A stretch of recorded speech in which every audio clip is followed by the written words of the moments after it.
हाय दोस्तों, नमस्कार। कैसे दोस्तों? दोस्तों, आज हम आपको फिर से आपको उत्तर प्रदेश एग्ज़ाम में आपका स्वागत है। दोस्तों, आज हम आपको बताएंगे उत्तर प्रदेश सरकार उत्तर प्रदेश भर्ती एवं प्रोन्नति बोर्ड उत्तर प्रदेश दरोगा के बारे में। ठीक है मेरे प्यारे दोस्तों, आज हम आपको बताएंगे उत्तर प्रदेश दरोगा के बारे में। दोस्तों, उसके पहले जो आप सेक्शन को लाइक नहीं किया तो लाइक कर दो, और प्लीज़ दोस्तों जो ऐसे लेटेस्ट अपडेट पाने के लिए दोस्तों जो पाना चाहते हो तो नौकरी के बारे में, जॉब के बारे में, तो दोस्तों इसे सब्सक्राइब जरूर कर लेना, चैनल को सब्सक्राइब 100% कर लेना। ठीक है दोस्तों। तो दोस्तों हम पुरुषों एवं महिलाओं के लिए उप निरीक्षक, नागरिक पुलिस तथा पुरुषों के लिए प्लाटून कमांडर, पीएससी, अग्निमिशन द्वितीय अधिकारी के पदों पर सीधी भर्ती 2020-2021। ठीक है दोस्तों, 2020-2021 संख्या PRB 2/2/2 दिनांक 2021।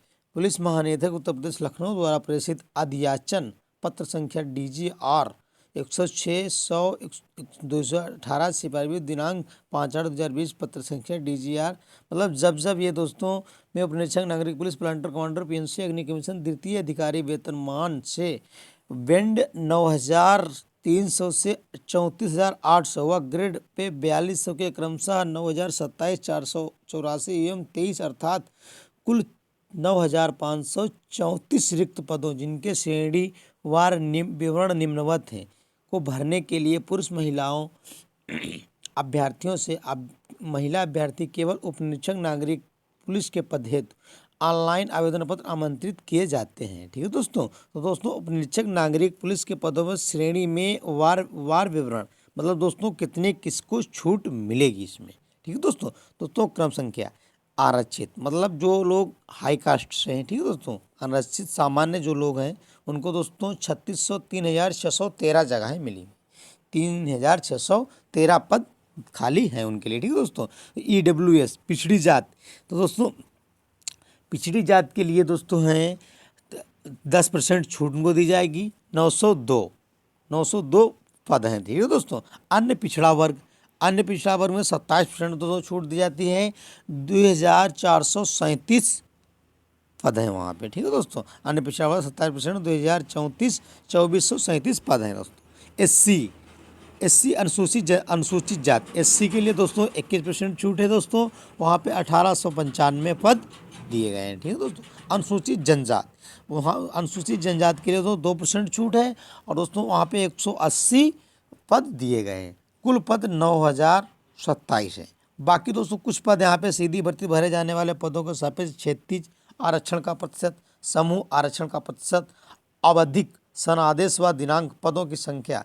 दोस्तों यहाँ पे स्वतंत्रता से मतलब कोई स्वतंत्र फौजी है, स्वतंत्रता संग्राम के सेनानी के आश्रित 2% उनको वहाँ पे भी छूट दी जाएगी दोस्तों। शासन आदेश संख्या 18/1/95 के अंतर्गत दोस्तों यहाँ पे 180 पद दिए गए हैं। जैसे मान लीजिए कोई आपके घर में भूतपूर्व सैनिक पहले से कोई उत्तर प्रदेश पुलिस दरोगा था, उसको तो 5% छूट दी जाएगी। या दोस्तों कोई महिला, यहाँ पे कोई महिला है दोस्तों तो महिला को 20%, मान लीजिए महिला कोई सैनिक होती है तो उसे 20%, वहाँ 1,805 जगहें दी गई हैं। ठीक है तो उसे 20% छूट दी जाएगी। ठीक है तो ये वीडियो फेक थी दोस्तों। माननीय सर्वोच्च न्यायालय के आज्ञा याचिका सिविल संख्या 22/230/2018 सौरभ यादव एवं अन्य बनाम उत्तर प्रदेश राज्य के विचारित प्रकरण प्रार्थना पत्र के रिट याचिका C 227/2020 के पदों 36 आरक्षण लागू किया जाएगा। प्लांटर कमांडर PSC दोस्तों सामान्य के लिए यहाँ पे दोस्तों 194 जगहें हैं। EWS के लिए दोस्तों यहाँ पर 48 जगहें हैं। अन्य पिछड़ा वर्ग के लिए यहाँ पे दोस्तों 131 जगहें हैं। अनुसूचित जात के लिए 101 हैं। अनुसूचित जनजात के लिए दोस्तों यहाँ पे 10 हैं। कुल यहाँ पे प्लांटर PSC के लिए 484 जगहें हैं। ठीक है दोस्तों। सीधी भर्ती द्वारा भरे जाने वाले फार्म रिक्त पदों के सापेक्ष क्षैतिज हॉरिजॉन्टल आरक्षण का प्रतिशत, दोस्तों हॉरिजॉन्टल आरक्षण का प्रतिशत दोस्तों हमने जैसा बताया 2% भूतपूर्व सैनिक के लिए 5%। तो दोस्तों इसी तरह कुछ है। अब दोस्तों आगे बढ़ते हैं। मान लीजिए अब दोस्तों आगे बढ़ते हैं इसमें स्वतंत्रता संग्राम सेनानियों को आश्रितों के लिए 2% भूतपूर्व सैनिक, 5% महिलाओं के लिए, जैसे हमने दोस्तों यहाँ पे आपको बताया है। प्रथम परीक्षा के पूर्व किसी भी समय रिक्तियों की संख्या परिवर्तित हो सकती है। रिक्तियों की संख्या परिवर्तित होती है तथा यह भर्ती किसी भी समय या भर्ती के किसी स्तर पर बिना कोई कारण बताए निरस्त की जा सकती है। ठीक है दोस्तों। उप निरीक्षक नागरिक पुलिस प्लांटर कमांडर पीएफसी एवं अग्नि मिशन द्वितीय अधिकारी के पद पर चयन अभ्यर्थियों के लिखित परीक्षा के प्राप्त प्रमाणीकृत अंकों का श्रेष्ठता क्रम में मुश्किल आवेदन पत्र के अंकित प्रथम द्वितीय प्रथमार्थी तिवारिता क्रम आधार पर किया जाएगा। ठीक है दोस्तों। आवेदन करने की होने की तिथि, आवेदन प्रारंभ होने की तिथि दोस्तों यहाँ पे है 1/4/2019। मान लीजिए कल से नहीं थी दोस्तों, यहाँ पे आप लोग बहुत परेशान थे। यहाँ पे दोस्तों 1 अप्रैल से है। ठीक है दोस्तों, अप्रैल से है। ठीक है दोस्तों। आवेदन शुल्क जमा करने हो, आवेदन पत्र सबमिट करने की अंतिम तिथि यहाँ पे दोस्तों 30/4/2021 रात्रि 12 बजे तक। ठीक है दोस्तों। इस भर्ती की प्रक्रिया के लिए सभी अभ्यर्थी है तो आवेदन शुल्क 400 रुपये मात्र निर्धारित किया गया है रहता है। मतलब कुछ शर्तें दोस्तों देख लीजिएगा। राष्ट्रीय भर्ती के लिए वो आवश्यक भर्ती मतलब भर्ती के लिए आवश्यक कुछ शर्तें हैं दोस्तों। भारत का नागरिक हो, तिब्बती शरणार्थी हो, जो भारत के स्थायी निवास के प्राय से 26 जनवरी 1962 के पूर्व भारत आया हो, भारतीय मूल का ऐसा व्यक्ति जिसने भारत में स्थानीय निवास अभ्यारण्य से पाकिस्तान, म्यांमार, श्रीलंका या किसी पूर्व अफ्रीकी देश से Kenya, Uganda, United Republic of Tanzania, पूर्ववर्ती तंजानिया के प्रव्रजन किया हो, परंतु उपयुक्त श्रेणी ग के अभ्यर्थियों को ऐसा व्यक्ति होना चाहिए जिसके पश्चिमी राज्य सरकार द्वारा पात्रता प्रमाण पत्र जारी किया गया हो। मान लीजिए जिससे कोई जाति है आपकी, उसमें आपको प्रमाण पत्र मिला हो, परंतु यह श्रेणी ख के से यह भी अपेक्षा की जाएगी कि वह पुलिस उप निरीक्षक अधिसूचना शाखा उत्तर प्रदेश के पात्रता प्रमाण पत्र प्राप्त कर ले। परंतु यह भी कि यदि कोई अभ्यर्थी उपयुक्त श्रेणी में का हो तो पात्रता का प्रमाण पत्र 1 वर्ष से अधिक अवधि के लिए जारी नहीं किया जाएगा और ऐसे अभ्यर्थियों को 1 वर्ष की अवधि के आगे सेवा के इस शर्त पर रहने का दिया जाएगा वह भारत का नागरिकता प्राप्त कर ले। ऐसे अभ्यर्थी को जिसके मामले में पात्रता का प्रमाण पत्र आवश्यक हो तो किंतु वह ना दोस्तों ये हम मान लीजिए मतलब यहाँ पे नहीं, हम तुम तो लोग भारत के ही हैं दोस्तों। अब दोस्तों देखिएगा यहाँ पे शैक्षिक मतलब आपको होना क्या चाहिए, पढ़ाई में क्या क्या आपने पूरी कर चुकी है।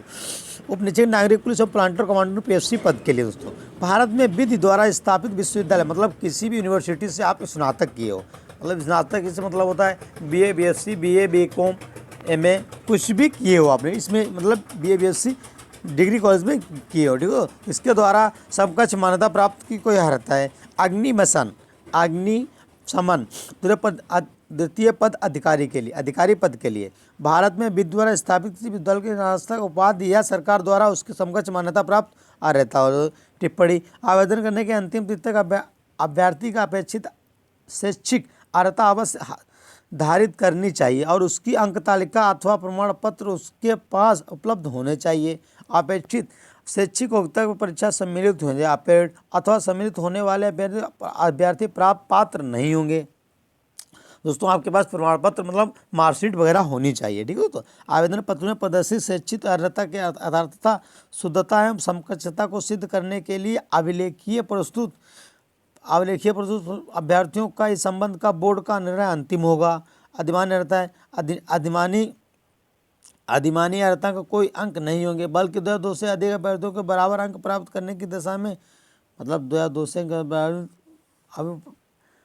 अभ्यर्थियों को 4.4 के अधिक वरीयता प्रदान की जाएगी। DOESC एनालिटिक्स और कंप्यूटर को ओ स्तर प्रमाण पत्र किया हो या प्रादेशिक सेना में न्यूनतम 2 वर्ष की अवधि तक सेवा की हो, राष्ट्रीय कैडेट कोर व का बी का प्रमाण पत्र किया हो। भर्ती के लिए आवश्यक है दोस्तों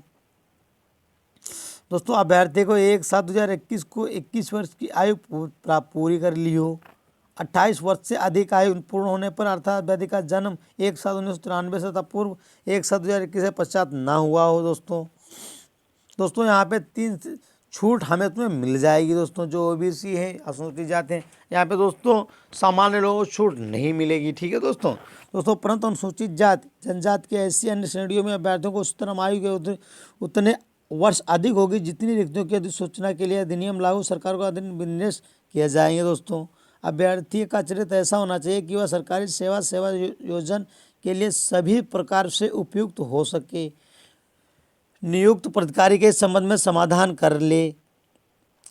कर लेंगे। टिप्पणी, संघ सरकार या किसी राज्य सरकार द्वारा संघ सरकार किसी राज्य सरकार के स्वामित्वाधीन अधीन किसी प्रधानमंत्री नियंत्रणाधीन नियम निगम या निकाय के प्रस्तुत व्यक्ति नियुक्त के लिए पात्र नहीं होंगे। नैतिक अधर्मता के अपराध के लिए दोष सिद्ध होने के लिए पात्र नहीं, मतलब किसी पे आप पे कोई दोष सिद्ध हो जाता है उस पर पात्र नहीं होंगे। वैवाहिक परिस्थिति, सेवा में किसी पद के नियुक्त के लिए महिला पुरुष अभ्यर्थियों पात्र नहीं होगा जिसकी एक से अधिक पत्नी या पति जीवित हों, या ऐसी महिला अभ्यर्थी पात्र न होगी जिसने ऐसे पुरुष से विवाह किया जिसकी पहले से एक पत्नी जीवित हो। परंतु सरकार किसी व्यक्ति के इस नियम के प्रवर्तन में छूट दे सकती है यदि उसका समाधान हो जाए किसी ऐसा करने के लिए विशेष कारण विद्यमान है। शारीरिक योग्यता, भर्ती की प्रक्रिया दोस्तों, यह चयन उत्तर प्रदेश पुलिस उपनिरीक्षक नागरिक पुलिस सेवा संशोधित नियमावली 2015 सप्तम संशोधन 2020 अधीन किया जाएगा। सप्तम 2020 सेवा नियमावली संकलन है। ऑनलाइन लिखित परीक्षा होगी दोस्तों। इसमें उत्तर प्रदेश उपनिरीक्षक के नागरिक पुलिस तथा सेवा संशोधित नियमावली 2015 के अब दोस्तों अब इसमें देखिएगा सिलेबस में आपके क्या क्या क्वेश्चन पूछे जाएंगे दोस्तों।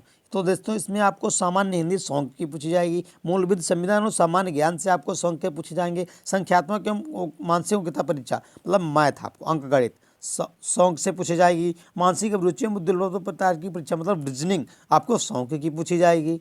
ऑनलाइन लिखित परीक्षा 2 घंटे 120 मिनट की होगी दोस्तों। अभ्यर्थियों के अनुसार ऑनलाइन लिखित परीक्षा के एक ही तिथि के में से एक अधिक पालियों के अथवा एक से मतलब कईयों पालियों में आपको कराया जाएगी दोस्तों। सेवा नियमावली सप्तम संशोधन के अनुसार लिखित ऑनलाइन लिखित परीक्षा के प्रत्येक 35% अंक और 50 अंक प्राप्त करने में विफल होने वाले अभ्यर्थी भर्ती के लिए पात्र नहीं होंगे। मान लीजिए आपने 4 सब्जेक्ट होंगे, इसमें 4 प्रत्येक विषय में 35% अंक और कुल 50% प्राप्त करने में विफल है वाले अभ्यर्थी भर्ती में पात्र नहीं होंगे। मतलब आपको 35% अंक 100% हर चैप्टर में लाना है। ठीक है दोस्तों। उपरोक्त परिस्थितियों के अधीन जहां कहीं इस नियम का शब्द अंक आया हो उसका तत्पर सामान्य अंक होगा। अर्थात ऑनलाइन लिखित परीक्षा में प्रतिभाग करने वाले समस्त अभ्यर्थियों को प्रत्येक वर्ष के मूल प्राप्तांकों का प्रमाणीकरण के पश्चात जिन अभ्यर्थियों को प्राप्तांक प्रश्न पत्र के लिए 35% चारों विषयों में कुल 50% नहीं होंगे वे अभ्यर्थी जिनकी चयन प्रक्रिया से अगले चरण में प्रतिभाग करने के लिए हेतु पात्र नहीं होंगे। मान लीजिए आपके प्रश्न पत्र में इसे कुल 50% अंक नहीं होंगे तो दोस्तों 35% आपको चारों विषयों में कुल 50 अंक नहीं होंगे। प्रश्न पत्र में 35% अंक आने होने चाहिए। संशोधित नियमावली भर्ती बोर्ड प्रश्न के अनुसार ऑनलाइन लिखित परीक्षा का पाठ्यक्रम प्रोसेस। ऑनलाइन परीक्षा के उपरांत बोर्ड द्वारा आमंत्रित किए जाने अभ्यर्थियों के आपत्ति ऑनलाइन दर्ज करा सकते हैं। प्रश्न पत्र के किसी के गलत होने या प्रश्न के सभी उत्तर विकल्पों में ना होने पर ऐसे प्रश्नों को निरस्त कर दिया जाएगा और उन निरस्त प्रश्नों को अंक आपका वितरण माननीय उच्च न्यायालय इलाहाबाद रिट याचिका 2669 MB 2009 के पवन कुमार अग्रहिरी बनाम उत्तर प्रदेश लोक सेवा आयोग स्वीकृत व्यवस्था के अनुसार किया जाएगा। अभिलेखों की समीक्षा एवं शारीरिक मानक परीक्षा परस्तर 4.1 वर्णित ऑनलाइन लिखित परीक्षा के सफल अभ्यर्थियों को प्रस्वानीकरण प्राप्तांकों के श्रेष्ठ आधार पर उनसे अभिलेखों की समीक्षा शारीरिक मानसिक परीक्षा के दोस्तों हम मेन बात बताते हैं दोस्तों। यहाँ पे ऊंचाई आपकी कितनी होनी चाहिए दोस्तों 168 सेंटीमीटर। दोस्तों यहाँ पे चाहे आप सामान्य में हो चाहे पिछड़ा वर्ग हो चाहे SC हो आप, लेकिन आपको 100 सेंटीमीटर, लेकिन खाली दोस्तों SSC वाले अनुसूचित जनजाति के अभ्यर्थियों के लिए 160 सेंटीमीटर है दोस्तों। सीना आपको पिछड़ी जाति हो जाए सीना में OBC हो जाए कोई भी हो दोस्तों यहाँ पे 89 न्यूनतम सीने का माप 7-9 सेंटीमीटर 89 सेंटीमीटर बिना फुलाने पर और फुलाने पर 84 सेंटीमीटर। एवं अनुसूचित जनजातियों के लिए 70 सेंटीमीटर बिना फुलाने पर 82 सेंटीमीटर। न्यूनतम 5 सेंटीमीटर सीने का फुलाव अनिवार्य है। महिलाओं हेतु सामान्य अन्य पिछड़े वर्गों को अनुसूचित जाति की महिलाओं के अभ्यर्थियों न्यूनतम मतलब महिलाओं के लिए 152 सेंटीमीटर होनी अनिवार्य है। अनुसूचित जनजाति के अभ्यर्थियों के लिए महिलाओं के लिए 147 सेंटीमीटर है। महिलाओं का वजन 40 किलोग्राम न्यूनतम होना चाहिए आपको दोस्तों। महिलाएं उनको न्यूनतम वजन 40 सेंटीमीटर होना चाहिए। अभिलेखों की समीक्षा समुच्चय शारीरिक मानसिक परीक्षा जिला मजिस्ट्रेट डिप्टी कलेक्टर के अक्षर दोस्तों ये आप पढ़ लेना यहाँ पे दोस्तों। शारीरिक दक्षता परीक्षा अभिलेखों दोस्तों, ये भी आप उससे मतलब दौड़ वाला भी हम दोस्तों इसमें शॉर्टकट बता रहे हैं, दौड़ो शॉर्टकट हो तो इसमें लिखी हुई है, हम दोस्तों बताएंगे आपको। बाकी आप देख लेते पढ़ सकते दोस्तों। आप दोस्तों इसमें देखिएगा दोस्तों, अनुसूचित जनजाति प्रतिशत, अधिकतम आयु में छूट, प्रमाण पत्र देने वाले सक्षम प्राधिकारी दोस्तों। यहाँ पे अनुसूचित जाति प्रतिशत 21% छूट दी जाएगी। अनुसूचित जाति को अधिकतम आयु सीमा में छूट 5 वर्ष, कितनी दोस्तों दी जाएगी 5 वर्ष। जाति प्रमाण पत्र प्रारूप 2 होना चाहिए। जिलाधिकारी अतिरिक्त सिटी मजिस्ट्रेट, परगना मजिस्ट्रेट, तहसीलदार, अन्य वेतनभोगी मजिस्ट्रेट यदि कोई जिला समाज कल्याण अधिकारी होना चाहिए। अनुसूचित जनजाति 5 वर्ष। जाति प्रमाण 2, इसमें भी दोस्तों जिलाधिकारी, अधिकारी अतिरिक्त सिटी मजिस्ट्रेट, परगना मजिस्ट्रेट, तहसीलदार मतलब कोई भी होना चाहिए इसमें दोस्तों। इसमें से अन्य पिछड़ा वर्ग 27 वर्ष में 5 पत्र। जाति प्रमाण पत्र प्रारूप 1 होना चाहिए दोस्तों इसमें। जिलाधिकारी अतिरिक्त अधिकारी सिटी मजिस्ट्रेट, परगना मजिस्ट्रेट, तहसीलदार। आर्थिक रूप से कमजोर वर्ग के लोग दोस्तों स्वयं। एक घोषणा पत्र प्रारूप 500 हस्ताक्षरित।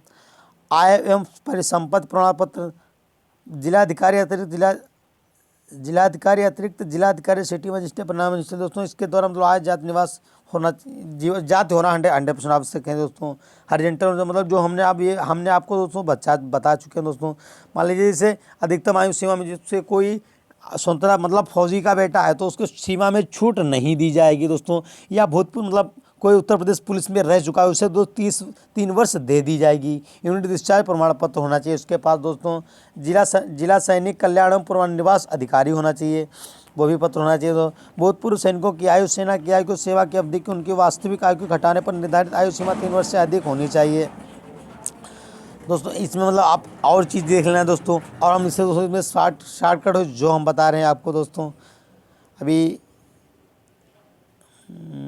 1 मिनट दोस्तों, जो दोस्तों मुख्य हम 100 मिनट आपको बताएंगे।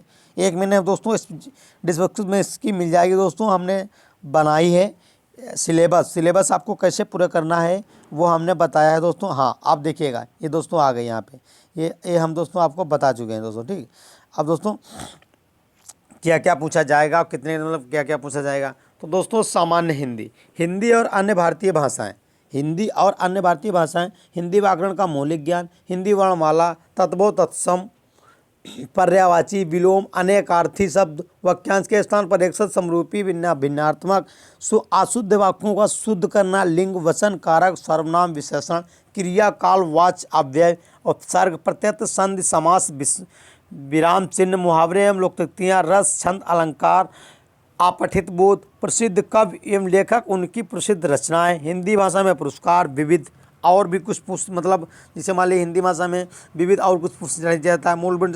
मूलविध संविधान, सामान्य ज्ञान, भारतीय दंड विधान एवं दंड प्रक्रिया संहिता, महिलाओं, बच्चों एवं अनुसूचित जातियों के लिए आरक्षण देने के आता है नियम, मतलब इसमें मूल विधि में क्या क्या होना चाहिए। संविधान का उद्देश्य मौलिक अधिकार, निर्देशक तत्व, मूल कर्तव्य, संसदीय व्यवस्था, केंद्रीय एवं प्रदेशीय संरचना का गठन, उनके अधिकार, कानून बनाने का अधिकार, स्थानीय केंद्र एवं राज्यों के बीच संबंध, निर्वाचन, मतलब इसमें जीके में संविधान में आपको मालूम होना चाहिए 100%। सामान्य ज्ञान, जीके, सामान्य विज्ञान, स्वस्थ एवं सामान्य विज्ञान, स्वस्थ एवं स्वस्थ विज्ञान, भारत का इतिहास, भारत का स्वतंत्रता संग्राम, भारतीय व्यवस्था संस्कृत, भारतीय कृषि, वाणिज्य एवं व्यापार, जनसंख्या आधार का नगरीकरण। दोस्तों यहाँ पे आपको सब आप कोचिंग जोर करते हर चीज़ मतलब इसमें सामान्य ज्ञान में आपको मालूम विश्व के बारे में और भारत के बारे में, उत्तर प्रदेश, तीनों के बारे में मालूम होना अनिवार्य है दोस्तों। संख्यात्मक मतलब अंक गणित, इसमें दोस्तों अंक गणित में आपको नंबर सिस्टम पूछेंगे, फिर सिंप्लाइफिकेशन सरलीकरण पूछेंगे, दशमलव एवं भिन्न पूछेंगे, महत्व एवं समावर्तक, लघु समावर्तक, अनुपात एवं समानुपात, लाभ हानि, छूट, डिस्काउंट, सिंपल साधारण ब्याज, चक्रवर्ती ब्याज, भागीदारी, पार्टनरशिप, एवरेज, समय और कार्य, समय और दूरी, सारणी ग्राफ का प्रयोग, मेंसुरेशन, अर्थमेटिकल, अंकगणितीय, सामान्य, विश्लेषणात्मक, विविध, मानसिक योग्यता परीक्षा मतलब इसमें सब आपको पूछेंगे जैसे रीजनिंग डायग्राम बना के दोस्तों, संबंध जैसे मतलब वो मौसी के मौसा है, मौसी के लड़का है, आपका कौन हुआ, ये भी ऐसे क्वेश्चन दोस्तों। शब्द रचना परीक्षण और श्रृंखला, अक्षर और श्रृंखला पद्धति, शब्द और वर्णमाला में अब यहाँ पे दोस्तों रीजनिंग का आपको पूछा दी, बुद्धिमत्ता परीक्षण, संबंध समानता परीक्षण, तार्किक परीक्षण दोस्तों। फिर दोस्तों देखो ये उत्तर प्रदेश के अन्य पिछड़े वर्ग के लिए जाति प्रमाण पत्र, मतलब आप पिछड़े वर्ग के तो जाति प्रारूप संख्या ये दोस्तों यहाँ पे मतलब क्या क्या आपको भरना है दोस्तों। यहाँ पे देख बता देते हैं हम आपको। श्रीमती श्री कुमारी से मतलब आपको कोई नाम मनोज या कोई भी नाम आपका है, या आपको कोई नाम पूजा है, निवासी ग्राम तहसील कहाँ के रहने वाले हो, मतलब ये आपको ऑनलाइन ही कराना पड़ेगा जन सेवा केंद्र के यहाँ पे, ठीक है दोस्तों। वहाँ पे आप अपना ज़रूर बनवा लीजिएगा दोस्तों। यहाँ पे उसी के मतलब हस्ताक्षर वगैरह होंगे दोस्तों। ये प्रारूप 3 बता रहा है, मतलब हमें ओबीसी के लिए तो प्रारूप 1 ही लेना है दोस्तों। यहाँ पे ये देखो वो प्रारूप 1 ही लेना है दोस्तों यहाँ पे। तो दोस्तों अब हम आपको बता चुके हैं दोस्तों। अब आशा करता हूँ आप लोग समझ गए होंगे, अब आपको समझाने की आवश्यकता नहीं होगी। तो दोस्तों इसी के साथ आज की क्लास समाप्त करते हैं दोस्तों। तो दोस्तों सेक्शन को लाइक एंड शेयर ज़रूर कर देना दोस्तों, जिससे हमारे किसी भी भाई को नोटिफिकेशन सूचना पहुँच सके। तो दोस्तों तब तक के लिए जय हिंद, जय भारत दोस्तों, नमस्कार।